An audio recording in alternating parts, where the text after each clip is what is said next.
Quand tu enfanteras, tu grandiras. Je m'adresse aujourd'hui particulièrement à des parents, à des oncles, à des personnes qui ont un enfant à charge, que ce soit un tout petit enfant, que ce soit un adolescent. Vous avez votre paix à toujours conserver. Vous avez votre joie à toujours conserver parce que la personne la plus importante sur la terre pour vous, c'est d'abord vous-même. Donc ne vous accrochez pas, ne mettez pas les organes lorsqu'un enfant, par exemple, tous les jours décide de mettre la même chemise ou le même pantalon. Ce que vous avez à faire, c'est plutôt de lui proposer: que dirais-tu de choisir entre tous ces habits que je t'ai déjà achetés, et puis vous lui montrez les bienfaits et les inconvénients de chacun des habits. Ensuite, vous pouvez par exemple lui dire: tiens, si tu mets tel pantalon, ça irait mieux avec tel t-shirt.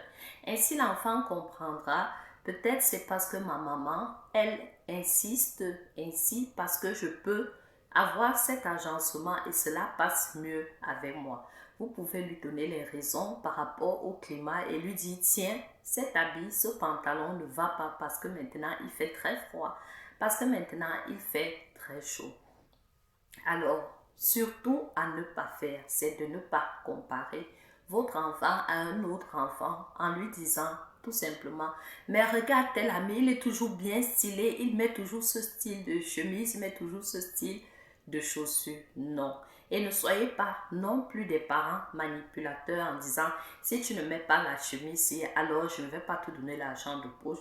Si tu ne mets pas telle chaussure, alors je ne vais pas te donner tel avantage dans cette maison. Alors, soyez vraiment conscient que toute parole que vous donnez à vos enfants, les enfants les enregistrent et les enfants les interprètent à leur manière. Je vous conseille donc de garder votre calme, de prendre votre cœur à vous, il vous appartient. Alors, faites tout pour que ce que vous dites aux autres, ce soit dit dans la douceur et dans l'interaction.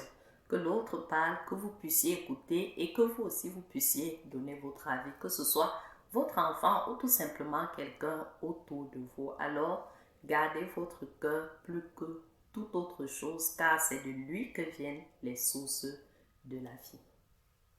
À bientôt.